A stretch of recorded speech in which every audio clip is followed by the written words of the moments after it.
Hello, I am Jay, and this is Relax with Jay. I create calming videos that allow you to relax and or drift off to sleep. If you enjoy my videos and find them helpful, please hit the like button, subscribe, and click on the notification bell. I hope you enjoy this video and may it bring you restful sleep.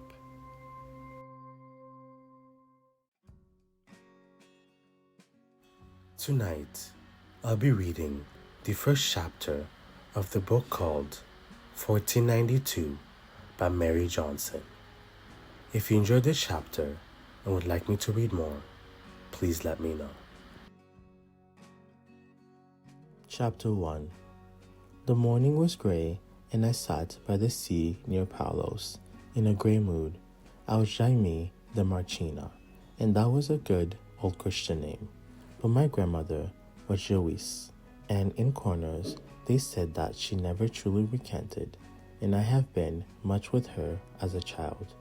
She was dead, but still they talked of her, Jaime de Marchena.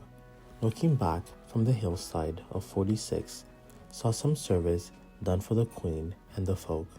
This thing and that thing, not demanding trumpets, but serviceable. It would be neither counted nor weighed beside and against that which Don Pedro and Dominican found to say. What they found to say they made, not found.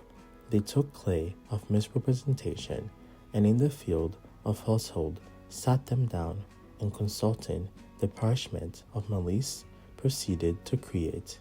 But false I was as they all set up, this time would cry it true. It was reasonable that I should find the day gray. Study and study and study, year on year, and at last image a great thing, just under the rim of the mind's ocean, standing up for those who will look, steamers above horizons, streamers of colored and wonderful light. Study and reason with awe, and delight take light above all. Dream of good news for one and all, of life-giving depth and brought into music. Dream of giving the given, never holding it back, which would be obvious and betraying. Write and give men and women to read what you have written, and believe, poor deluded, that they should also feel inner warmth and light and rejoice. O gray the sea and gray the shore, but you some feel it.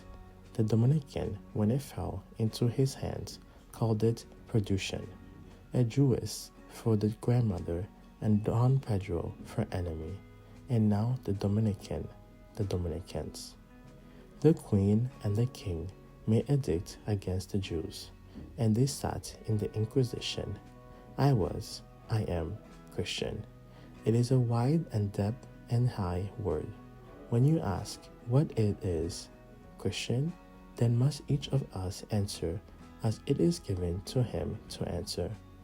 I and thou, and the true, the universal Christ, give us light. Today, all Andalusia, all Castile, and all Spain to me seem gray, and gray the utter ocean that stretched no man knew where. The gray was the gray of feathers and of ashes. The tide made, and as the waves came nearer, eating the sand before me, they uttered a low cry, in danger, danger, in danger, Jaime de Marchena. I had been in danger before. Who is not often and always in danger in life? But this was a danger to daunt.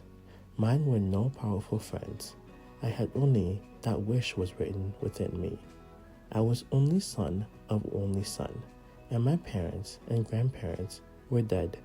My distant kindred cowled, seeing naught of good in so many study, and thinking of that old dark, beautiful, questionable one, my grandmother.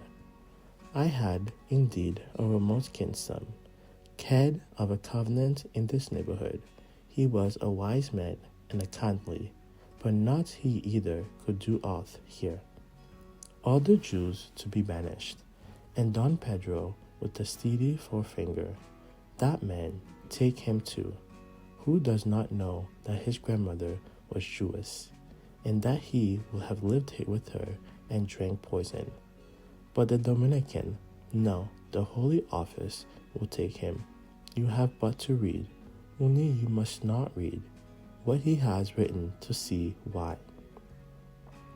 Great ocean, stretching endlessly, and now coming close, were it not well if I drowned myself this grey morning, while I can choose the death I shall die. Now the great murmur sang, well, and now it sang, not well. Low cliff and heaped sand, and a solitary bird, wide winging toward the mountains of Portugal, and the ocean grey blue and salt. The salt savour entered me, an inner zest came forward and said, no, to being craven. In banishment certainly in the house of the Inquisition, more doubtfully, the immortal men write, yet find market from which to buy. If the mind could surmount the eternal quest need not to be interrupted, even there. Blue ocean sang to me. A vision, it came to me at times, vision, set itself in air. I saw people who persecuted neither Jew nor thinking. I rose one finger and formed an infinite number of small figures, but all their edges met in one glow. The figures stood upon the sea and held apart the clouds, and was free and fair and mighty, and was man and woman melted together. And it took all colors, and made of them a sun for its brow. I did not know when it would live, but I knew that it should live. Perhaps it was the whole world. It vanished, leaving the sky and ocean and Andalusia. But great visions leave great peace. After it, for this day, it seemed not worth while to grieve and miserable to forebode. Through the hours that I lay there by the sea, airs from that land or that earth blew about me, and faint songs visited my ears, and the grey day was only grey like a dove's breast. Jamie de Marchena stayed by the lonely sea because that seemed the safest place to stay. At hand was a small port of Palos that might not know what was breathing in Seville, and growing thinner of nightfall, I found lodging and supper in a still corner where all night I heard the Tinto flowing by. I had wandered to Palos because of the Franciscan convent of Santa Maria de la Rabbicia and my very distant kinsman, Fray June Perez. That day, after the great day by the shore, I walked half a league of sandy road and came to Convent Gate. The porter let me in, and I waited in a little court with doves about me and a swinging bell above until the brother whom he had called returned and took me to the prior's room.